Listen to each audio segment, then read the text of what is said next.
Thank you, Briti. So I don't need a mic, but I can't see people. So preferably I'll stand and speak if you don't mind. That might be easier for people to see me or at least hear me.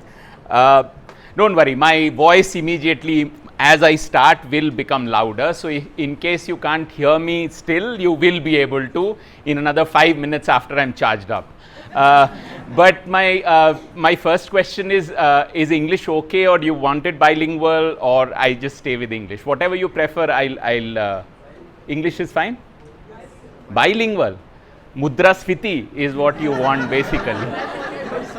So the word that she was missing was basically mudrasfiti. Anyway, so what I'm going to do is tell you the story on inflation in 4 different parts. One, discussing with what is the source of inflation. I mean, where does the inflation come from? This may look like a class, which in fact it is. So apologies for that. It's not like a regular public meeting about, although it is a contemporary issue. At the same time, it's easier to explain things in the simplest possible manner. I can already see a lot of people from CESP, so apologies to them because I have done this in the class, I have taught you, but yet you may find something new in what I say. So the first part that I would be discussing, and I have about 40 minutes, right? So the first part I will be discussing what is the source of inflation, where does the inflation come from? And then I would like to discuss how the RBI sees the same problem, because at the end of the day, what matters for all of us is not just to understand what we understand as inflation, but what the policymakers understand as inflation. You may be the best person to know about inflation, but you are not the one who are calling the shots. So it's the RBI which is, and it is important then to see it from RBI's perspective. And the third part is what does the RBI policy, the way it sees inflation, what implication does it have on people in general, on different classes of people.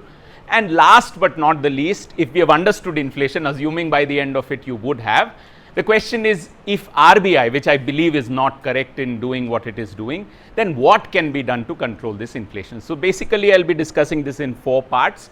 But before I start, let me just put this in a context of why we are worried about inflation. I mean, the fact that every time there is inflation, whether locally, whether in India or globally, such an inflation happened the last time globally in the 1970s, essentially. We have not had this kind of an inflation that you see, even though the 1970s were far more prolonged.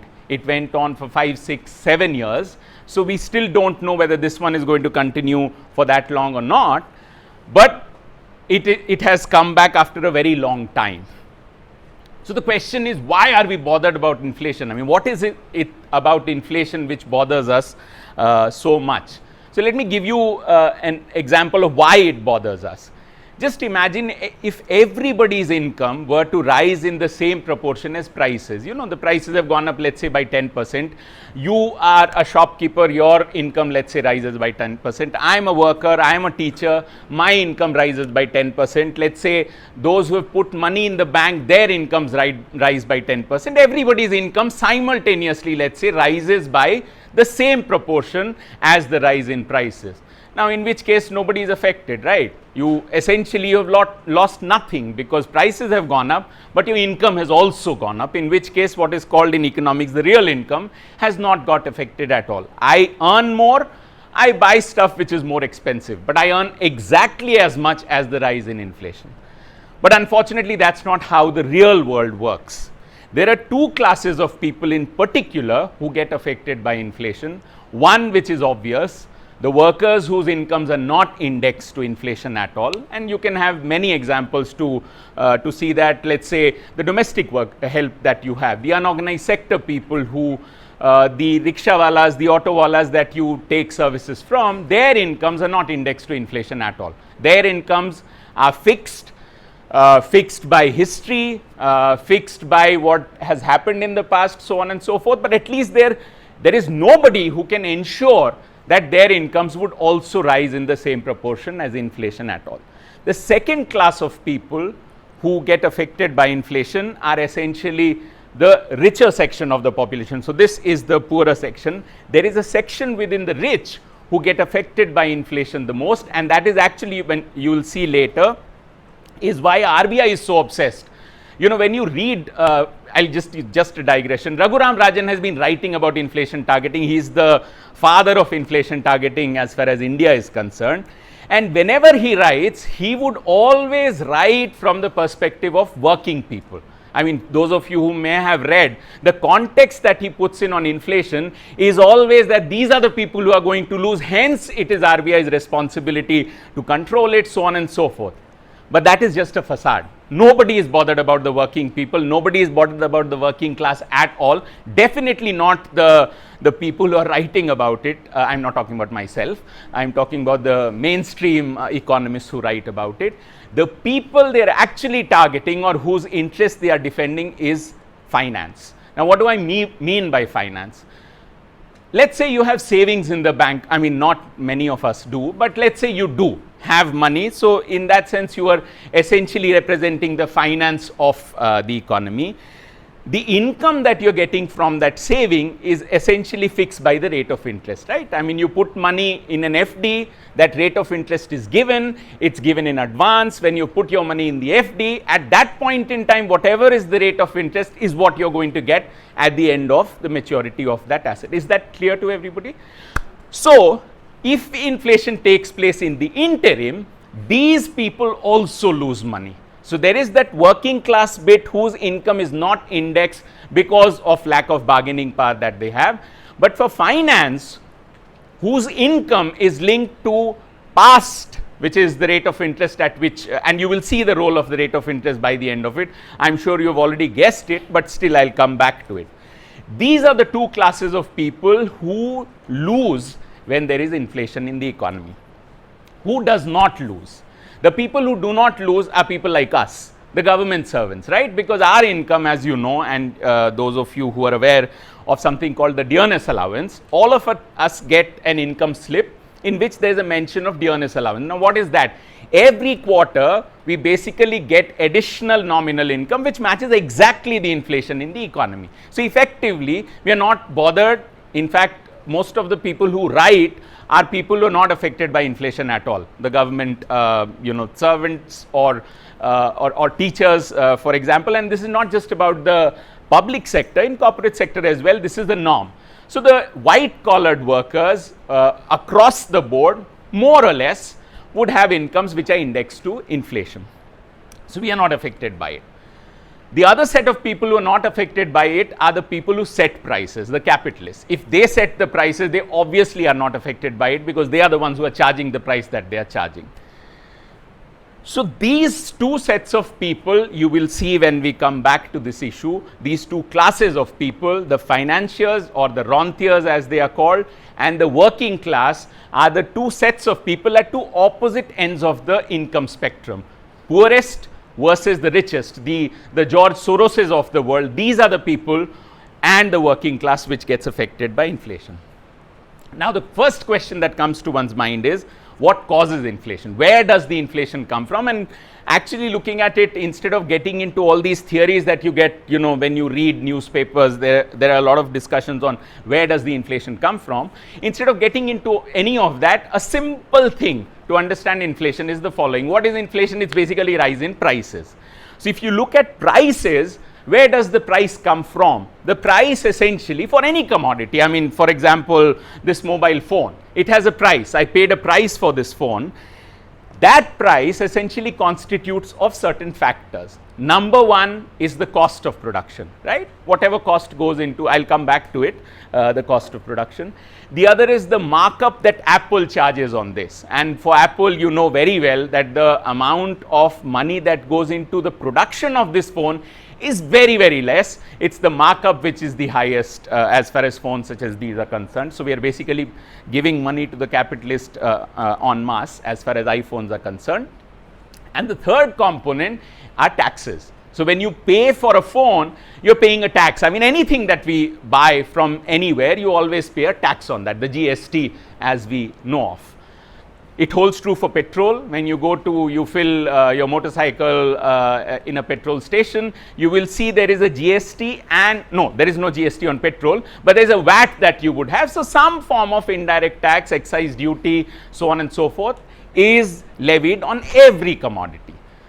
Now, it is obvious that each of these components, when they constitute the price, it's obvious that the prices would rise when any of these things would rise. Either the cost rises or the markup rises of, let's say, if Apple today decides to have a higher profit margin, then that would also lead to a rise in prices. And third, and not the least, the third most important is basically taxes, the indirect taxes that you have on any commodity. Now, these three, if you understand these three, you have pretty much understood inflation. So, it's obvious, as I said, any of these three rising without a fall in the other will lead to rise in prices. That's as simple as that. Inflation, the source of inflation is essentially coming from there. Now, the obvious question which follows from there is what constitutes, what determines these three components that I have just mentioned. And for that, and that is why the title of the talk, Political Economy, one needs to understand how this income that I am talking about is distributed across classes. When I say cost, in normal parlance in economics, you simply think in terms of an average cost, and you plot an average cost. That obviously is not it. Everything that goes into cost is income for somebody. So, it is obvious that anything that happens to the cost of a commodity also would affect the incomes of people from whom you are buying, the people who are contributing to the cost of a commodity. It is here that basically the class conflict enters, and let us see how. What is inflation? As I have just mentioned, it is the price of a commodity, I mean the rate of rise of a price of a commodity. So, think of very simply, and this is again, as I said, those who are from CESP, apologies to them, this is an example I give very often, is think of inflation as a process in which there is a pie which is getting distributed across different classes. This pie coming into being, which is nothing else but the output in the economy. Whatever is the output in the economy essentially has come from the past. For whatever reason, I am not getting into that. The price of that output is what we are concerned about. So, how do we determine the price of that output? It is determined by people who are staking a claim on that cake. That it's as simple as that. If there are 4 people staking a claim on the cake, and their claims are such that in totality the cake remains the same, I mean they don't need a bigger cake, then there is no problem. When those 4 classes put together ask for more than a cake, it's then that inflation starts taking place. Am I making sense? Is this clear? No, not really. Okay, so cake is only one, right? 4 different people want a share in that cake. If all of them get 25% each, then there is no problem. You have a cake which has got split in 4 parts, so everybody is happy, whatever they wanted. Now imagine if people, these 4 wanted a slightly higher share, not 25%, they all wanted 35% in the cake. Now obviously all of them cannot have 35% in the cake, because there will be an extra that everybody, so about 40% would be additionally required, which doesn't exist. Am I making sense now? Where would that 40% come from? It can't come from anywhere, because the output is already determined, the pie is already given. So the only way this can come into being is through a rise in prices in that period. It's this negotiation for a share in the pie which gives rise to inflation. So it's the, let's say, the bargaining power of each of these classes that you can define as working class, capitalist class, rentiers, primary commodity producers, government in this case, and most importantly in situations such as economies such as ours, are basically oil sheikhs in the Middle East. They are the ones whom we buy oil from, and which constitutes a big part of your cost. So anything that happens to, which I'll come back to in a moment, anything that happens to oil would obviously affect inflation in your economy. It goes without saying. Not just our economy, it affects globally, because our oil is a necessary commodity. Now the question is, when I said these 4, 5, 6 classes, as you see, their negotiating power is what is going to lead to inflation. If all of them are strong, then obviously even as they say, a spark of an oil price rise can lead to hyperinflation. If all classes are negotiating at their best and have that power to negotiate. But in most of the instances, that is not the case. You have a class of people who do not have any, as I said, the example that I gave to you in the beginning, a class of people who cannot stake a claim. They are basically residues of the system. They get whatever is given to them. The working class I'm talking about, they have no claim, they have nobody to negotiate against or with to get the claim that they want to. If you give them 10%, they'll take 10% of the cake. If you give them 5, they have no option, they'll take 5% of the cake. So there is a class which is always adjusting. In fact, if you do not have such a class which acts as a shock absorber of the system, then you will have hyperinflation all the time, which we don't find. And the reason is that there is always a class in every economy or outside the economy which acts as that shock absorber. It's like a sponge. It takes the inflation from the system, absorbs it as far as possible, and hence makes the system stable. The question is that if this is the model of inflation, if this is where inflation comes from, which is conflict between different classes negotiating for it, then what can the RBI do?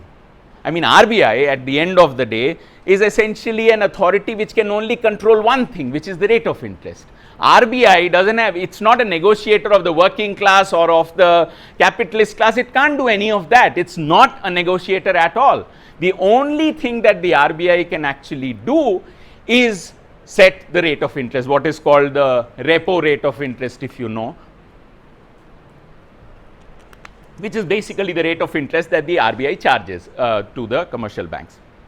Now, what do they think? Why do they do that? Why do you think they fix a rate of interest as a way of controlling inflation? And the reason is actually the economic students would know. People believe, and this is common sense, you ask anybody, I mean whether an economist or otherwise, if you ask where does inflation come from, the first response would be printing of money. A lot of money has been printed, that money is now circulating in the economy, and that is giving rise to absolutely bogus. There is no such thing as printing of money which is available in the market. If the only thing that the RBI can do is ask the banks to give loans or relax those constraints, but banks cannot force you to take loan. If they are giving a rate of interest of even 0%, I might not want to take a loan. So this is only a potential thing which exists, the so-called money supply. RBI cannot control, it's an impossibility to control the money supply. So there is no such thing as printing of money that is taking place. It's a figment of our own imagination. We think that is why inflation takes place. The other reason that is normally used is that economy में मैं तो हिंदी बोल ही नहीं रहा था, economy में demand अचानक से बढ़ गया, लोगों को जो है मतलब इतना ज्यादा डिमांड लोग करने लग गए कि अब वो क्योंकि प्रोड्यूस नहीं हो पा रहा है, जो आप समझते डिमांड सप्लाई तो सभी लोग जानते हैं, एक डाउनवर्ड स्लोपिंग कर्व, एक अपवर्ड स्लोपिंग कर्व, यूजलेस है पूरा, लेकिन जो भी है, डिमांड बढ़ गया, सप्लाई अपवर्ड स्लोपिंग थी तो प्राइस बढ़ जाएंगे, इसमें इतना कोई समझने की जरूरत नहीं है। आरबीआई जैसे ये बोलता है हम लोग सब लैपअप कर लेते हैं कि सही बोल रहा होगा, ये तो हम मतलब स्कूल में पढ़े थे, जो लोग इकोनॉमिक्स किए होंगे स्कूल में उनको याद होगा एक डिमांड सप्लाई कर्व था। बैकग्राउंड में अगर आप देखिए आरबीआई का वो सिंपल डायग्राम ही है और कुछ भी नहीं है। तो मैं आपसे ये सवाल पूछूंगा कि मान लीजिए सही होता, आप खुद सोच के देखिए, कोई भी कमोडिटी जो हम नॉर्मली खरीदते जिसके प्राइसेस की बात हो रही है, अगर उसका डिमांड बढ़ता है, मान लीजिए गाड़ी, आप मोटरसाइकिल, गाड़ी, ये फोन, कोई भी चीज अगर हम खरीदते हैं, मान लीजिए आज 10 लोग खरीद रहे थे, कल 15 लोग अगर खरीदने लगते हैं, आपको क्या लगता है उसके क्या दाम बढ़ते हैं? नॉर्मली हम क्या देखते हैं कि दाम मारुति का कल 80,000 था, अचानक से नेक्स्ट क्वार्टर में वो 1 लाख हो गया, उसके अगले क्वार्टर में 1,20,000 हो गया, उसके बाद 1.5 लाख हो गया, फिर अचानक से वो 50,000 हो गया। कभी आपने सुना है ऐसा होते हुए किसी भी कमोडिटी के लिए? मैं खाद्य पदार्थ की बात नहीं कर रहा हूं, मैं कमोडिटीज जो हम नॉर्मली कंज्यूम करते हैं, जिसके WPI और CPI के बारे में आप सुनते रहते हैं, जो कमोडिटीज होती हैं, इन कमोडिटीज के प्राइसेस डिमांड से डिटरमिन नहीं होते हैं, और ये हम जानते हैं, मतलब we know about it because we go and buy stuff, right? I mean, we go to a supermarket to buy stuff, we go to a normal electronic shop to buy phones, At no point will you find that if there is a suddenly 10 extra customers have come to, let's say, this Jio Reliance in the mall, suddenly the iPhone or whatever phone you're buying, the prices would go up. It doesn't work like that. Even if the phone is not available with Jio, they will not increase the prices, and there are reasons for why they don't do that. I'm not getting into that, but it's a fact. What do they do?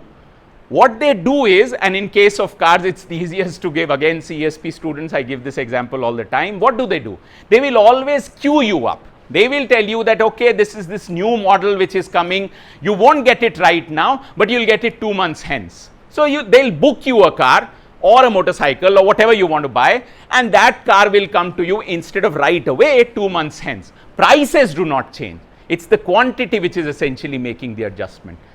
Is this making sense? Now then the question is, demand effectively actually has no role in determining the prices of such commodities. It does have a role in determining the prices of food, particularly because of perishability and all of that, but that doesn't constitute the majority of the indices that you know of price. So then the question is, if demand is not going to give rise to inflation, which is what is the common perception that the RBI has, there is something seriously problematic if you believe that is the source of inflation. Let's say that you are suffering from how should I put it? Let's say you should not, but let's say a patient is suffering from a heart disease, right? I know the cause, but the doctor who's treating does not know the cause. The doctor believes that it's essentially diabetes. It's not even a heart problem, it's diabetes. So the only thing I can do is I give insulin to that patient. Now insulin has nothing to do with heart problem at all. It will not be solving the problem that the patient is dealing with. Hence, knowing the source of or where does the inflation come from is very, very important, because the policy that you're going to implement is going to have repercussions on everybody's life, all of us. Let's say if the rate of interest were to go up, whatever will happen I'll explain, but the logic that they have in mind is, with this we'll be able to control inflation. I'll give you an example. The last time this kind of inflation targeting which was done in India was between 2009 and 2011 for 2 years, between April 2009 and December 2011. Subba Rao was the RBI governor then. So it was an implicit inflation targeting that they were doing. Interest rates kept on increasing for those 2 years. Just imagine 2 years of inflation targeting, they could not control inflation. Inflation stayed constant at 10% for that 2-year period entirely. Having had this experience, you should question, right? I mean, I am a policy maker. I've seen already that I have not performed.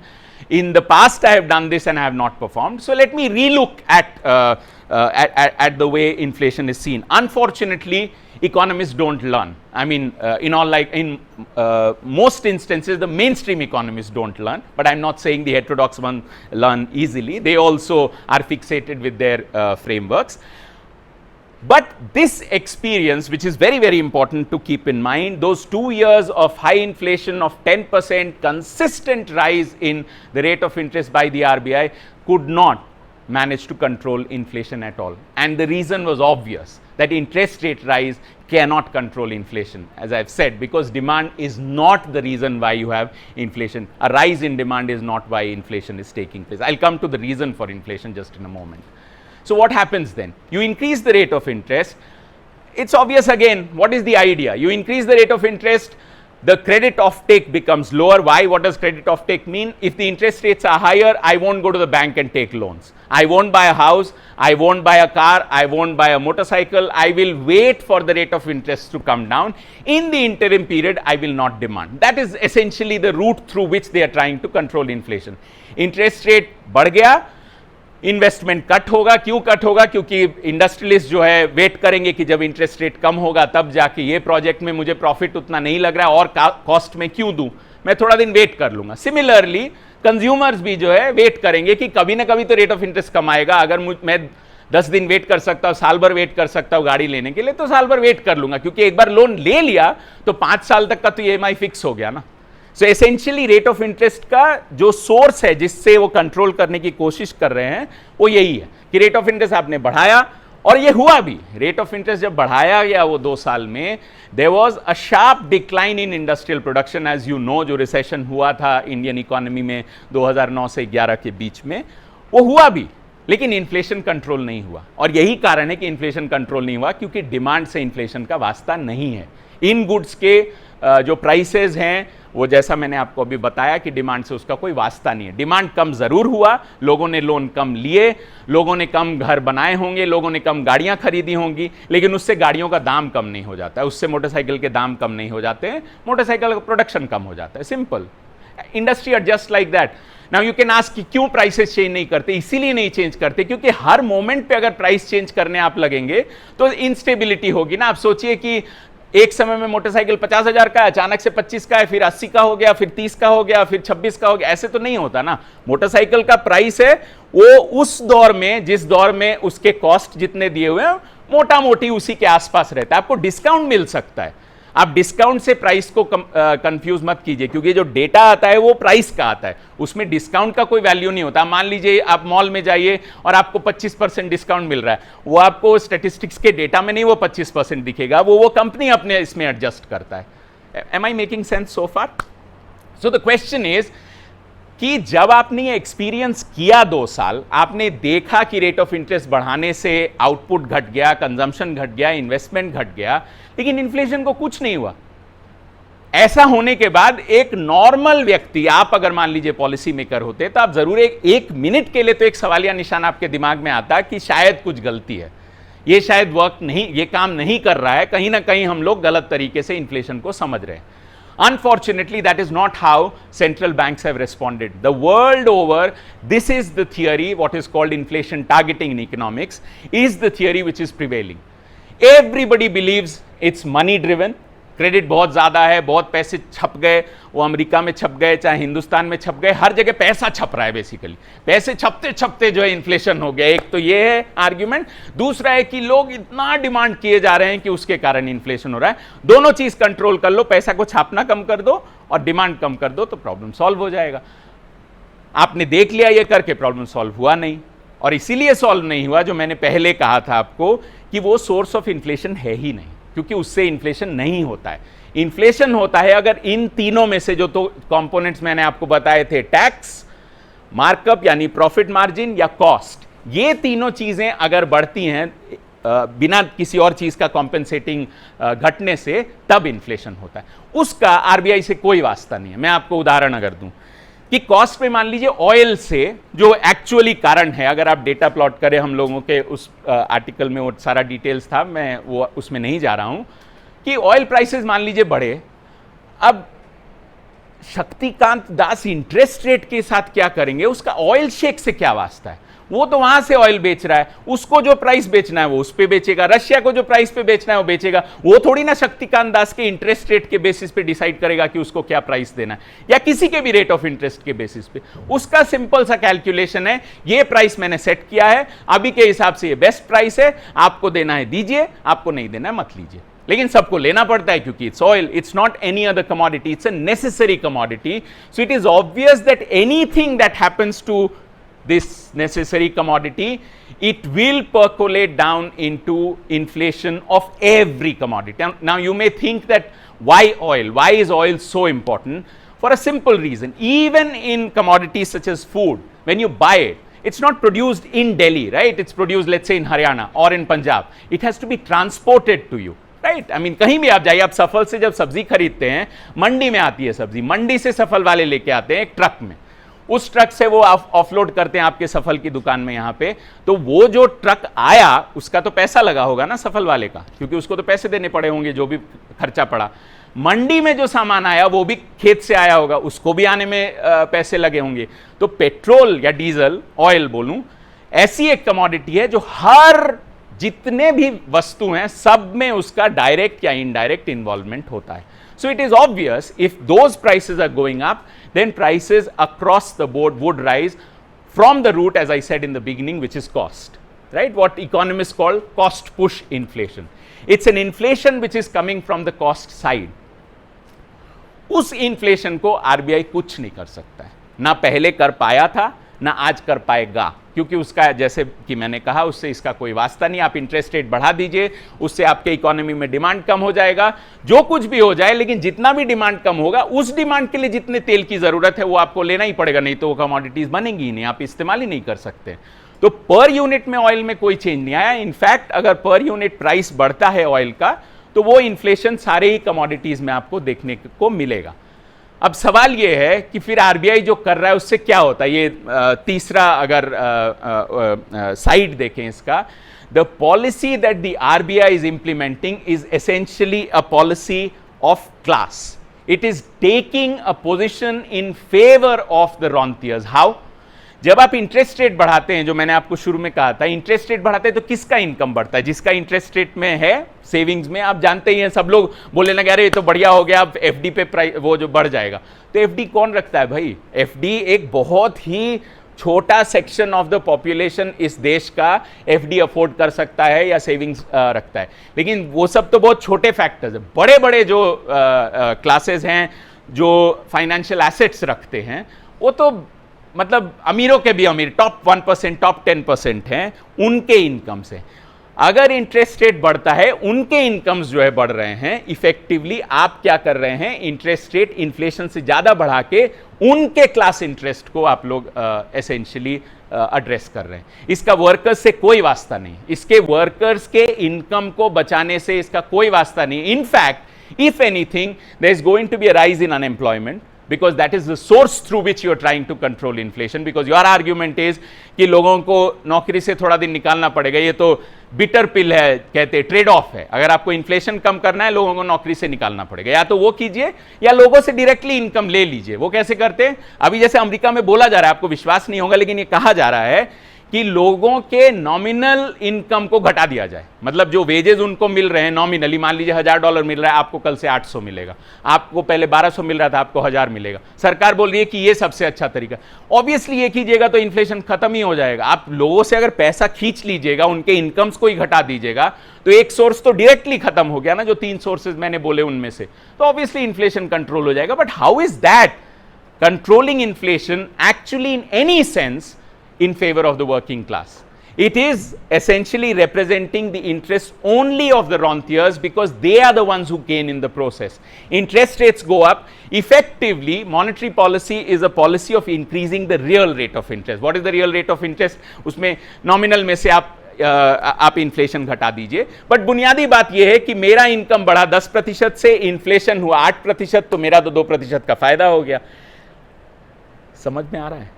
So this is essentially how a rise in the rate of interest is essentially a weapon of class politics. It is not about economics. It is not about any economic logic. It is clearly a position that the RBI is taking in favor of the rentier class and against the working class of your economy. So the two classes that I began with, the ones who lose when there is inflation, are the rentiers and the working class. If the RBI increases the rate of interest through inflation targeting, it is basically working in favor of the rentiers, trying to not only ensure their income, actually to increase their real income at the cost of the working class, because as I just said, जब income घटेगा, consumption घटेगा, investment घटेगा, तो लोगों की नौकरियां जाएंगी। In fact वही तरीका है इनके हिसाब से इन्फ्लेशन कंट्रोल करने का। तो एक तरफ तो आपका नुकसान हुआ कि इन्फ्लेशन हुआ, आपके इनकम ही कम थे। मैंने जो शुरू में कहा कि आपके जो इनकम्स हैं it's not index to, if you go to a रेडी वाला and ask them, their incomes are not indexed, they just get what they get. If you ask an auto wala, when they make a union, that is what they are trying to do. When they make a union, when they say oil, तेल के दाम बढ़ गए हैं, अब भाड़ा बढ़ाइए, जो दिल्ली सरकार से वो लोग डिस्कस करते हैं, what are they doing? They are doing exactly this. They are trying to negotiate a higher income for themselves, so that at least the cost that has increased is compensated for. Otherwise, they have to take a cut in such a situation. So इस स्थिति में RBI की ये policy clearly, without doubt, is essentially a policy which they will never claim, which they will never hold out. They will never say in a press conference, Shaktikanta Das आके नहीं बोलेंगे कि अंबानी का हम जो है इंटरेस्ट को बचा रहे हैं। वो तो बोलेंगे कि वर्किंग क्लास को देखिए। रघुराम राजन कभी भी ये नहीं बोलेंगे कि फाइनेंस के इंटरेस्ट को हम बचा रहे हैं। वो एक ही चीज बोलेंगे, वर्किंग क्लास का देखिए कितना बुरा स्थिति है, इन्फ्लेशन हो रहा है, उनका इनकम तो बढ़ नहीं रहा है, हम अगर इन्फ्लेशन को रोक लेंगे तो कम से कम उनका इनकम कांस्टेंट है। हाँ, थोड़ा सा बेरोजगारी होगी, कोई बात नहीं, कुछ दिन तक बेरोजगारी रहेगी, साल भर बेचारे बेरोजगार रहेंगे, अगले साल फिर से इनकम आ जाएगी, फिर से जॉब उनको मिल जाएगा। So all the burden of adjustment of this inflation targeting falls singularly on the working class of the country, which acts in favor of the rentier class in the economy, and hence all these policies that you hear about, read about in the newspapers, please always keep in mind every policy has a class angle to it. None of the policies are declassed or that they are not political. It's a political choice that the RBI is making, and to be fair, it's not just the RBI which is making that choice. Across the board, all central banks are doing the same thing. You ask any student of economics on inflation targeting, everybody would tell you that this is one thing that monetary policy we have read in our courses of macro or money or whatever. Anybody across the board, whether they are from Delhi school, whether they are from MIT, wherever they have studied monetary policy, there is one consistent framework which is followed across the world. It's called inflation targeting.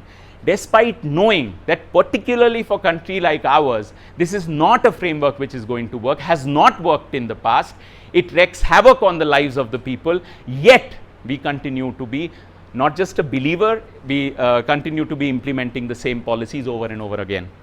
Now the question is, इतना सब आपने बोल दिया कि हाँ ये खराब है, वो खराब है, ये सोर्स है, तो क्या करें हम? क्या मतलब छोड़ दें, हाथ पे हाथ धरे बैठे रहे कि जब इन्फ्लेशन कम होगा, भगवान की मर्जी होगी तब तक बैठते हैं? हम क्या कर सकते हैं, हमारे हाथ में तो कुछ खास है नहीं। वैसा नहीं है। There are ways in which you can actually control inflation, even inflation which is actually imported from abroad. And I'll still stick to for some more time. How much time do I have? 10 more minutes? So if you simply look at the prices of the commodities that I was just discussing, एक simple सा solution है जो actually सरकार ने किया, आप taxes घटा दीजिए। आप ऑयल पे जो एक्साइज ड्यूटी इतना बड़े मात्रा में लगा रहे हैं, आप उसको घटा सकते हो, आपके कंट्रोल में। कोई उसको आपको नहीं बता रहा कि आपको एक्साइज ड्यूटी जो है 20% ही होना पड़ेगा, 25% ही होना पड़ेगा। जब प्राइसेस बढ़ रहे हैं क्रूड ऑयल के, आप उसको 5% कर दीजिए। एटलीस्ट इन्फ्लेशन कंट्रोल करने का डायरेक्ट इफेक्ट है, और उसका असर हुआ। जब पिछली बार आप लोग देखे होंगे, अभी कुछ दिनों पहले ब्रीफली कस्टम्स ड्यूटी जो है वो नीचे आया था, तो अचानक इलेक्शन के पहले ऑब्वियसली, तो उस समय में आप देखे होंगे कि पेट्रोल का दाम अचानक से 100 से घट के 92 हो गया। लोग बोलने लगा अरे 90 के नीचे आने वाला है वगैरह वगैरह। मतलब हम लोग जब थे तो 15 रुपए में भी मिलता था पेट्रोल, 15 तो ज़्यादा हो गया, वो जब बहुत छोटे थे तब। लेकिन 50 से ज़्यादा पेट्रोल का दाम कभी होता नहीं था आमतौर पर, आज से 10 साल पहले। अभी तो पेट्रोल का दाम 100 से नीचे होता ही नहीं। उस 100 में अगर आप देखेंगे, कम से कम 40% सिर्फ टैक्स है। एक पार्ट टैक्स हो गया, दूसरा पार्ट है ये जो कंपनीज जो पेट्रोल बेच रहे हैं, जो रिफाइनरीज, अंबानी अदानी जो पेट्रोल बेचते हैं, या भारत पेट्रोलियम या इंडियन ऑयल, उनका एक बहुत बड़ा मार्कअप होता है। आप उसको कंट्रोल कीजिए, सीधे उनको बोलिए इन्फ्लेशन के समय में प्राइस कंट्रोल करना पड़ेगा। सरकार ये कर सकती है। वर्किंग क्लास पे क्यों डाल रहे हैं? आप कैपिटलिस्ट क्लास को कंट्रोल कर सकते हैं। आप बोलिए उनको कि आप अपना मार्कअप को कम कीजिए इस दौरान, बाद में आप अपना देख लीजिएगा, लेकिन अभी के लिए there would be a control on prices. I will set the limit to prices. It can easily be done. It has been done in the past. During the world war there were price controls which were implemented across the board. It can be done even now. The point is the government does not, except when there are elections, because inflation is one thing in India जो अच्छों को हरा चुकी है। बहुत बार ये हो चुका है, महंगाई जब आती है सरकार गिरने का फुल चांस होता है। और कुछ हो ना हो इस देश में, दंगे फसाद हो जाएं, ये हो जाए वो हो जाए, लोग इनको मार डालें उसको मार डालें, वो सब नॉर्म हो जाता है, लोग एक्सेप्ट भी कर लेते हैं। लेकिन महंगाई जब होती है तब सरकार बदलने तख्ता पलटता है, और पलटा है पहले भी। So that is one thing which nobody messes with, and that is why during these elections, the elections that state election जो हुआ था उसके पहले आपको इमीडिएटली तुरंत आपने देखा टैक्सेस कम कर दिए गए। इलेक्शन खत्म हुआ, टैक्सेस वापस ऊपर चले गए, वो अलग बात है। तो इट इज ऑब्वियस, जब हम वो देख चुके हैं कि that is something which is effective, it has worked, it has brought down inflation during that phase when it was implemented, why not do it in a slightly longer term, which is, let's say, till you have controlled inflation, you keep it like that. Yes, it comes with certain cost of revenue, so on and so forth, but those also can be offset, and there are arguments which I may take if you have questions on that. But there are policies which are not of the monetary variety, but what is called a fiscal policy, which can actually control inflation. That is a policy which is far more effective than what we have currently, which is basically a policy completely anti-working class in favor of the rentiers. That's the policy that the RBI खुले तौर पे implement कर रही है, और हम लोग उस पर सवालिया निशान नहीं उठा पाते क्योंकि हमारे ही अपनी समझदारी ब्लिंकर्ड है। हम समझते हैं कि जो मैक्रो इकोनॉमिक्स की किताब में लिखा हुआ आ गया, वो डॉन बुश भाई साहब ने कह दिया है तो ज़रूरी सही बोल रहे होंगे, वो गलत कैसे बोल सकते हैं? पूरी दुनिया पढ़ रही है वो किताब, गलत कैसे हो सकता है? सही बोल रहे होंगे। तो डॉन बुश फिशर वाली किताब में जो लिखा है वो हम लोगों के लिए कंठस्थ हो गया, और हम लोग उसको मतलब एकदम गीता का पाठ समझ के उसको हम सबको पढ़ाते भी रहते हैं और खुद समझते भी उसी तरीके से। All newspapers that you pick, whether Economic Times, Financial Express, any newspaper you pick on inflation, you will find the same logic across the board. You will not find a critique of inflation targeting anywhere. I have at least not seen, except जो हम लोग लिखते रहते हैं, जो कोई पढ़ता नहीं है, वो अलग बात है। अब एक लास्ट चीज बच रहा है, उसके बाद मैं और ज्यादा भाषण नहीं दूंगा, जिसको लेके लोग बोल सकते हैं कि इसके बारे में आपने कुछ बोला नहीं। तो मैं सब कुछ, I am putting all the cards on the table, मैं कुछ आप से छुपा नहीं रहा हूं। Which is the cost of food. That is a commodity which is directly affected by demand. There is no doubt about that. जब demand बढ़ता है फूड कमोडिटीज, मान लीजिए जैसे टमाटर के दाम सही में ऊपर नीचे होते हैं, आप सफल में जाके देखिए, कल 34 रुपए था, आज 28 हो जाएगा, परसों जो है 60 रुपए हो जाएगा, वो बहुत वेरी करता है। And it depends clearly, obviously because it's a perishable good, it obviously depends on the interaction between demand and supply. There is no doubt about it. प्याज की जब खेती बहुत अच्छी होती है, प्याज के दाम गिर जाते हैं। प्याज की जब खेती बहुत खराब होती है तो प्याज के दाम बढ़ जाते हैं। गेहूं के लिए भी वही है, जब ड्राउट होता है आप देखते हैं कैसे इन्फ्लेशन होता है। ये इसमें कोई दो राय नहीं है कि जहां unlike an Apple phone where demand doesn't play a role, in the case of food commodities it does play a very important role. So one can turn around and say कि at least वो तो control हो जाएगा। आप सोच के देखिए उसका जो क्लास पर्सपेक्टिव, आप बेसिकली अपने फार्मर्स के इनकम को स्क्वीज करके वहां से इन्फ्लेशन को आप कम करना चाहते हैं। सो इन सारे एनालिसिस में, चाहे वो फूड जिसको टर्म्स ऑफ ट्रेड बोलते हैं, चाहे वो फूड उठा के देख लीजिए, वेजेस उठा के देख लीजिए, सारा एडजस्टमेंट जो है हमारे समाज के सबसे जो निचले तबके हैं इनकम वाइज, उन्हीं के ऊपर जाता है। चाहे आप इधर से करें या उधर से करें। आप फूड में भी दूसरी पॉलिसी कर सकते हैं। क्या कर सकते हैं? आप डिमांड ही क्यों कंट्रोल करें, आप सप्लाई को एडजस्ट कर लीजिए। अल्टीमेटली तो दोनों के इंटरैक्शन की बात है ना, कि डिमांड बढ़ा तो प्राइस बढ़ा, तो सप्लाई बढ़ा दीजिए। अब आप कहेंगे अचानक से सप्लाई कैसे बढ़ाएं? There have been discussions during the planning period about the public distribution system. What is it? It's essentially a shock absorber of the system. What does it do? जब बहुत ज्यादा सप्लाई हुआ, आप खरीद लिए मार्केट से, आपने उसको, अगर कोल्ड स्टोरेज अच्छा है, इन्वेस्टमेंट करके आपने रखा है, आप उसको रख सकते हैं। जब ड्राउट हुआ आप उसको रिलीज कर दीजिए। आप एक्चुअली सप्लाई मैनेजमेंट से इस तरीके के इन्फ्लेशन को आसानी से कंट्रोल कर सकते हैं। इनफैक्ट पीडीएस का रोल ही यही था एक समय में, apart from redistribution, this was one of the roles of controlling और stabilising prices. But what do we do now? We are now saying कि पीडीएस तो बेकार है, उसमें तो बहुत घपला होता है। 1 किलो ऊपर से जब अनाज जा रहा होता है, 25 उसमें से 25 ग्राम, 250 ग्राम जो है कोई और ले लेता है, फिर 250 ग्राम कोई और ले लेता है। नीचे जो एक, पता नहीं राजीव गांधी ने क्यों तो कह दिया, जो अभी तक कि 1 रुपया आप देते हैं, नीचे जिनको मिलता है वो 15 पैसा या ऐसा कोई उन्होंने नंबर दिया था। वो सब लोग रट लगाए रहते हैं कि 1 रुपया दिया 15 पैसा मिला, 1 रुपया दिया 15 पैसा मिला। ये हम सुन सुन के कान पक गए। This is not the reality. People have done studies where you have universal public distribution system, for example in Tamil Nadu. A lot of studies have been done where vis-a-vis targeted public distribution system to universal public PDS, universal has performed far better. And as far as leakage is concerned, those who are concerned with leakage, they should first ask questions on the leakages that are done to the corporate sector. जितने taxes उनको free में दिए जाते हैं, हर budget में देखिए सबसे पहले एक रेवेन्यू फोरगोन आ जाएगा कि वो जो है, हम इन लोगों को थोड़ा सा, ये लोग नहीं तो इन्वेस्टमेंट नहीं करेंगे ना, हमारी इकोनॉमी का क्या होगा, तो इनको थोड़ा सा तो खुश रखना जरूरी है। उसके बारे में कोई नहीं बोलेगा। लेकिन एक 15 पैसा इधर कुछ हो गया, एक गरीब के उससे हो गया, तो वो बहुत बड़ा। अभी देखिए सबसे बड़ा बहस जो पूरे देश में चल रहा है, रेवड़ी का। मतलब मैं तो क्या बोले अब, वो रेवड़ी पे डिस्कशन चल रहा है। वैसे कल एक बहुत अच्छा प्रोग्राम हुआ, आप लोग जरूर देखिएगा, एक तमिलनाडु के फाइनेंस मिनिस्टर ने जवाब दिया राहुल कंवल को कि रेवड़ी बताता हूं क्या है। तो ये जो कल्चर है जिसमें नॉर्मलाइज कर दिया जाता है पॉलिसी रिस्पॉन्स को, where we know clearly that there is a class angle to it, there is a clear preference of the elite over the poor in each of these policies that you implement, yet we as students or teachers get driven by कि ये larger cause के लिए ठीक किया जा रहा है.